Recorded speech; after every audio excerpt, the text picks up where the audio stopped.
네, 여러분 안녕하세요. 민중이 지팡이 김하혜쌤입니다. 중개사법령 준비 기출특강 53강을 진행하겠습니다. 구독, 좋아요 꼭 누르시고 알림 설정해 두시면 강의가 자동으로 올라옵니다. 네, 36회 중개사법교재 두 종류 구입할 수 있습니다. 합격서 요약집 있고 지금 진행하는 준비 기출이 있습니다. 두 권을 동시 구입하시면 할인 혜택 드리고 있어요. 구입하실 분은 해당 금액을 계좌번호에 입금하시고 핸드폰 문자로 네 가지 정확히 적어주세요.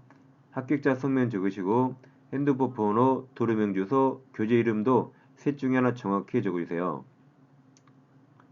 항상 중개사법은 합격서 보시면서 기출로 확인하셔야 효과적이고 기억도 오래갑니다. 이 시간에 상위법을 공부하겠습니다. 일단 주임법과 비교하시면 주임법은 일시 사용을 제외하고 모든 주택임대차에 다 적용됩니다. 근데 상위법은 모든 상가임대차에 다 적용되는 게 아닙니다. 일단 사업자 등록 대상이 돼야 돼요. 즉 영리 목적으로 임대차여야 되고 환산보증금 제한이 있습니다. 서울은 환산보증금 9억, 9억 이하는 상위법 전부가 적용되지만 그걸 초과하면 일부 규정만 적용됩니다. 그러니까 주임법, 상위법 가장 큰 차이가 주임법은 보증금이 100억이어도 남집 살죠. 주임법 보호해줍니다. 네, 상위법은 영세상인을 보호하죠. 이 돈 많은 상가임차엔 원칙 보호하지 않아서 9억을 초과하면 일부 규정만 적용되고 이걸 꼭 외우셔야 됩니다. 먼저 3기연체 해지 규정, 권리금보 규정들, 폐업을한 임차인 해지권, 대학로, 표준계약서, 계약갱신 요구권 얘들만 적용돼요. 오답으로 가장 많이 나온 게 경매에서 우선 변제권 없습니다. 최단기간 1년 없어요. 그래서 얘들 꼭 외우셔야 돼요. 얘들. 그래서 이걸 초를 넣어서 외워요. 회사의 초상권이 있는데 그 초상권이 폐지되면 그 회사 망합니다. 그래서 대표가 깨갱했어요. 다시 회사의 초상권이 폐지되니까 대표가 깨갱했다. 초를 넣어서 외우세요. 그래야 이 9억 초과인지 알겠죠? 이 시간에는 문제집 221페이지입니다. 갑과은이 2014년 서울이죠. 서울 소재 갑소유 상가 건물에 대해서 보증금 5억 원, 월차임 500만 원 그랬네요. 그럼 월세 곱하기 배에 가면 5억이고 보증금 5억 합산하니까 10억이죠. 그럼 9억을 초과입니다. 이렇게 하는 임대차 계약을 체결한 후 을은 X건물 인도받고 사업자 등록을 신청하였다. 그럼 대항력이 생겼습니다. 예, 상위법 틀린 거죠? 미리 9억을 초과하면 초상권 폐지 대표 깨갱 규정만 적용됩니다. 기억, 갑과 을이 계약 기간을 정하자는 경우 1년 틀렸죠. 이 최단 기간 1년 규정 적용되지 않죠. 그럼 이것은 민법 규정으로 갑니다.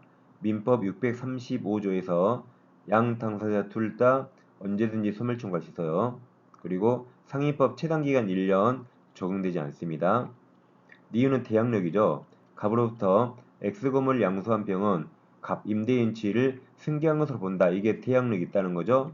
9억을 초과해도 대표 대항력은 적용되기 때문에 니은은 맞았습니다. 디귿 임차인들의 차이 면적이 3기죠. 3기 달할 때 갑이 해지할 수 있죠. 이 3기 해지 규정 적용됩니다. 리을 을은 사업자 등록 신청 후 X건물에 대해서 저당권을 취득한 정보다 경매일자에서 그 다음 우선하여 변제 받을 수 있다. 우선 변제권 틀렸죠? 오답으로 가장 많이 나오다 했죠. 이 태양력이 인정되지만 우선 변제권은 인정되지 않습니다. 그래서 정답은 4번입니다. 2번 상가건물 임대차 계약 설명 틀린 겁니다. 1번 임차인은 임차권 등기 명령 신청과 관련한 등 비용을 임대인에게 청구할 수 있습니다. 임차권 등기 명령을 왜 하죠? 기간 끝났는데 임대인이 보증금을 반환하지 않으니까 합니다. 임대인 때문에 하기 때문에 그 비용 임대인에게 청구할 수 있습니다. 1번이 정답이죠. 2번 임대차 계약 당사자가 아닌 이해관계인은 관할 세무서장에게 임대인 임차인의 인적사항 기준에 서면 열람을 요청할 수 없습니다. 개인정보 보호가 강화되죠. 당사자가 아니면 청구할 수 없어요. 3번도 시험에 아주 많이 나오죠. 임대인 동의받고 전대차 계약 체결한 전차인은 임차인의 계약갱신 요구권 행사기간 이내에 그 다음에 중요하죠. 임차인 대의 즉하세요. 직접 하면 틀립니다. 직접 할 수 없고 임차인을 대의하여 임대인에게 계약갱신 요구 행사합니다. 그러니까 임대인 동의받은 적법한 전대차에서 전차인은 임대인에게 직접 권리 청구할 수 없죠. 임차인을 대의해서 해야 되고 그 규정이 상임법에도 있는 겁니다. 4번 임대차는 그 등기가 없는 경우에도 여기서 등기란 민법 621조 임차권 등기를 말하죠. 등기가 없는 경우에도 임차인이 건물 인도받고 그 다음에 사업자 등록 신청하면 그 다음날부터 제3자에 대해서 효력이 생긴다가 대항력이 생긴답니다. 5번 차임 및 경제사정 침체로 상당하지 않게 된 경우 당사자는 장래 차임, 감액, 증감 청구할 수 있죠. 한번 개공이 선순위 저당권이 설정되어 있는 서울시 소재 상가 건물을 상위법 적용됩니다. 임대차 기간 2018년부터 1년, 보증 5천만원, 월세 100만원으로 임대차 중개하면서 임대인 각각 임차인에게 설명했습니다. 옳은 겁니다. 이건 상위법이 적용된다 그랬어요. 1번 의뢰 차임 연체액이 200만원에 달할 때 값은 해지할 수 있습니까? 월세가 100만원이니까 3기에 달하죠. 300만원일 때 임대인 해지할 수 있습니다. 2번 차임 또는 보증은 감액이죠. 증액이라면 맞죠. 증액이라면 1년 이내에 증액하지 못하지만 감액은 임차인이 유리하니까 1년 이내에 할 수 있습니다. 그래서 증액으로 바꾸면 맞습니다. 한번 갑이 2019년 4월 1일부터 즉 계약기간 끝나기 6개월 전부터 2019년 8월 30일 1개월 전 사이에 임차인들에게 갱신 거절 통지 또는 조건 변경 통지를 하지 않으면 2019년 10월 1일 임대차가 만료한 때 임대차 계약이 해지가 아니라 법정갱신 되는 거죠. 그래서 계약이 법정갱신 되는 거죠. 해지가 아닙니다. 그래서 임대인이 기간 끝나기 6개월 전부터 1개월 전에 아무 통지 않죠? 그러면 법정갱신 되죠. 묵시효갱신 하죠. 해지가 틀렸습니다. 4번 X 볼 필요 없어요. 볼 필요 없습니다. 5번 임차인의 임대차 등기 및 사업자 등록을 마치지 못한 상태에서 그럼 대항력이 없네요. 2019년 갑이 상가 건물을 병한테 매도했죠. 자, 그럼 병의 상가 건물 인도 청구에 임차인은 대항할 수 없습니다. 대항력을 못 갖췄죠. 따라서 신소유자가 인도 청구하면 을은 나가야 되고 대항할 수 없습니다. 정답은 5번입니다. 네, 4번입니다.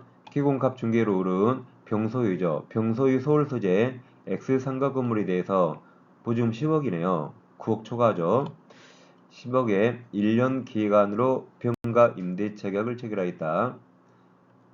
을은 X 건물 인도받아 2020년 사업자 등록을 신청하였으며 대항력이 있습니다. 20년 임대차 계약세 확정일자 받아도 9억 초과하면 아까 초상권 페이지 대표 깨객만 적용되죠. 우선 면제 없어요. 그럼 틀린 겁니다. 1번 대항력 있습니다. 2번 우선 면제권 취득 틀렸어요. 초상권 페이지 대표 깨객만 적용되죠. 우선 면제 없습니다. 한번 병원 을이 임대차 기간 만료되기 6개월 전부터 1개월 전까지의 계약갱신을 요구할 경우 정당한 사유 없이 거절하지 못합니다. 깨갱 계약갱신 요구 인정되는 거죠. 4번 을의 계약갱신 요구권은 최초 임대차 기간 포함 맞죠? 포함한 전체 임대차 기간이 10년을 초과하지 않는 범위에 행사할 수 있습니다. 5번 을의 계약갱신 요구에 의해서 갱신되는 임대차는 전 임대차와 동일한 조건으로 다시 계약된 것으로 보게 되는 거죠. 그래서 초상권 폐지 대표 깨갱 꼭 외우세요. 그럼 우선 면제권이 오답으로 시험에 가장 많이 나옵니다. 5번 이제 상가 건물 임대차 보호법 옳은 겁니다. 약해요. 대통령을 정하는 보증 금액을 초과하는 임대차 경우에도 즉 서울에서 9억 초과하죠. 그럼 초상권 권리금 규정 적용 맞으셨습니다. 니은 임차인 3기죠. 상위 3기. 3기 차임액에 달할 때 임대인은 계약갱신 요구 거절할 수 있습니다. 상위법은 숫자가 3자가 제일 많아요. 디귿 임대인 동의받고 전대차 계약 체결한 전차인은 임차인의 계약갱신 요구권 행사기간 이내에 임차인 대의 맞았죠. 대의에서 임대인에게 계약갱신 요구 행사할 수 있습니다. 정답은 3번입니다. 니은 3기예요. 3기. 6번 내 상위법자 틀린 거죠. 1번 갑이 건물 인도받고 그럼 갑이 임차인이겠죠. 부가세법에 따른 사업자 등록 신청하면 그 다음날 0시에 대양로에 생깁니다. 이 확정일자는 세무서장이 부여합니다. 한번 임대차 계약 체결하는 갑은 임대인 맞죠? 임대인 동의 받아서 관할 세무서장에게 건물 확정일자 부여일 등 관련 정보 제공을 요청할 수 있습니다. 임차인 틀리죠? 임대인 동의 받아야 됩니다. 4번 갑이 거짓이나 그 밖의 부정한 방법으로 임차하면 임대인은 계약갱신 요구 거절할 수 있습니다. 정답이 5번이겠네요.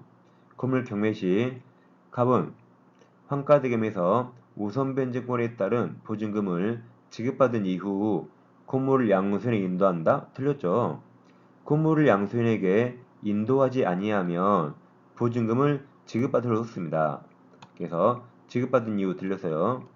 건물을 인도하면서 그때 보증금 받게 되는 거죠. 정답은 5번입니다.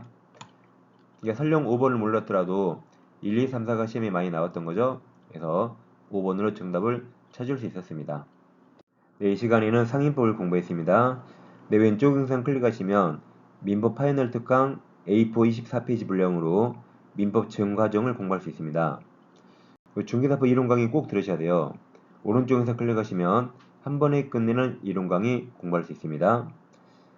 마지막까지 최선을 다해주세요. 그리고 알림 설정 꼭 해두세요.